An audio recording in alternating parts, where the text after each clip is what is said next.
اعوذ باللہ من الشیطان الرجیم بسم اللہ الرحمن الرحیم۔ السلام علیکم ناظرین، امید ہے آپ سب خیریت سے ہوں گے، جہاں بھی رہیں خوش رہیں اور ایسے مسکراتے رہیں۔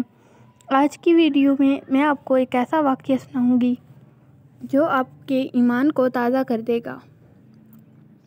ایک گناہ گار کا ایسا قصہ جو شاید ہی آپ نے کبھی سنا ہو۔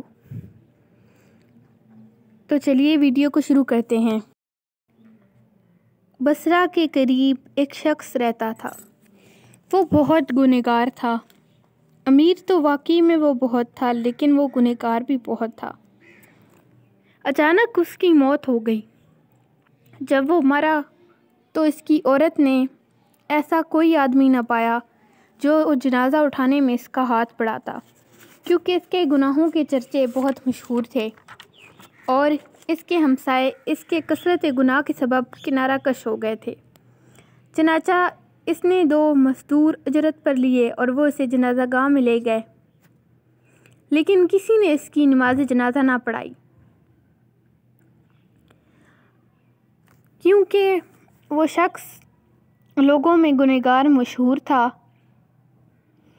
اور لوگ سمجھتے تھے کہ وہ جہنمی ہے اور اسے ساری زندگی گناہوں میں گزاری ہے، تو ہم ایسے شخص کا جنازہ نہیں پڑھائیں گے جو ساری زندگی گناہ کرتا رہا ہو۔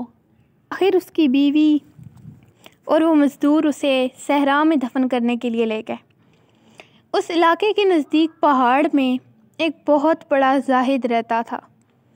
عورت جب اپنے شوہر کا جنازہ اٹھوا کر لے گئی تو زاہد کو منتظر پایا کہ جب زاہد وہاں کھڑا ہوا تھا اور انتظار کر رہا تھا اس عورت کے آنے کا۔ چنانچہ زاہد نے اس کی نماز جنازہ پڑھائی اور شہر میں یہ خبر پھیل گئی کہ زاہد پہاڑ سے اترا ہے تاکہ فلاں شخص کی نماز جنازہ پڑھائے۔ چنانچہ شہر کے سب لوگ وہاں روانہ ہوئے اور انہوں نے زاہد کے اقدام میں اس کی نماز جنازہ پڑھی، یعنی کہ وہ ایک نیک آدمی اور ایک نیک زاہد تھا، تو اس کے لیے لوگوں نے اس شخص کی نماز جنازہ پڑھ دی جس کی نماز جنازہ وہ پہلے پڑھنا بھی نہیں چاہتے تھے۔ لیکن لوگوں کو زاہد کے اس عمل سے سخت حیرت تھی کہ آخر اس نے ایک ایسے شخص کا جنازہ کیوں پڑھایا جو کہ گنہگار تھا اور اس نے اپنی ساری زندگی گناہوں میں گزاری تھی۔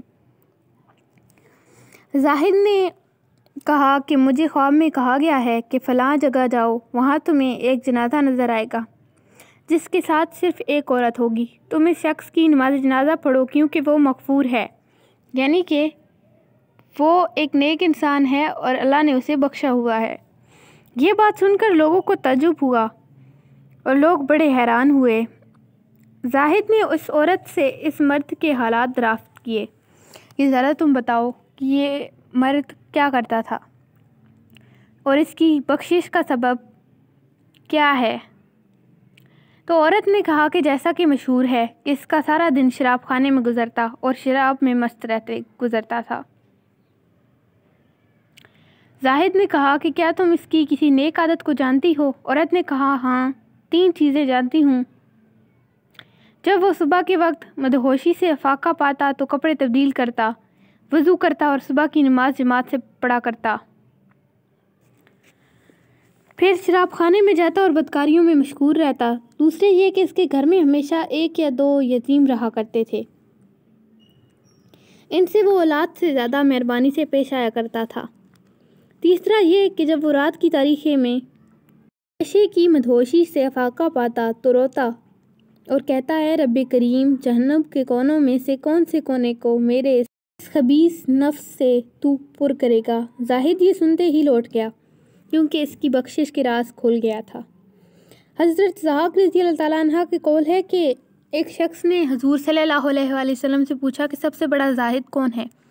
آپ نے فرمایا جو قبر اور مصائب کو نہ بھولا ہو، دنیاوی زیب و زینت کی عمدہ چیزوں کو ترک کر دیا، فانی چیزوں پر دائمی چیزوں کو ترجیح دی، آئندہ کل کو اپنی زندگی میں شمار نہ کیا اور خود کو اہل قبول میں سے شمار کیا۔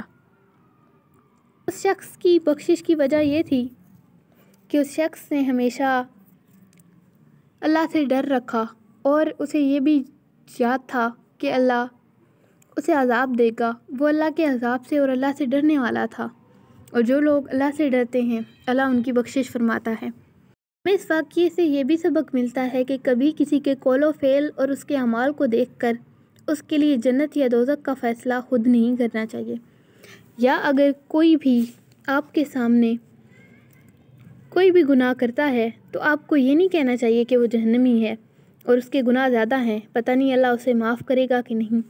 یہ تو اللہ جانتا ہے کہ اللہ کو اپنے بندے کی کون سی ادا پسند ہے، اور وہ انسان جانتا ہے کہ وہ تنہائی میں اپنے رب کے کتنے قریب ہے۔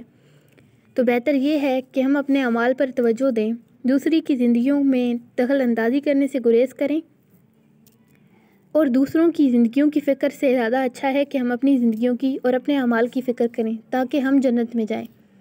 دوسرے جنت میں جائیں یا دوزخ میں جائیں، یہ ان کا اور ان کے رب کا معاملہ ہے۔ اللہ ہم سب کو اپنے کام سے کام رکھنے کی توفیق دے، لوگوں پر تنقید کرنے سے بچائے، نیک کام کرنے اور برے کاموں سے بچنے کی توفیق عطا فرمائے، اور اپنے نبی کی اطاعت کرنے کی توفیق عطا فرمائے۔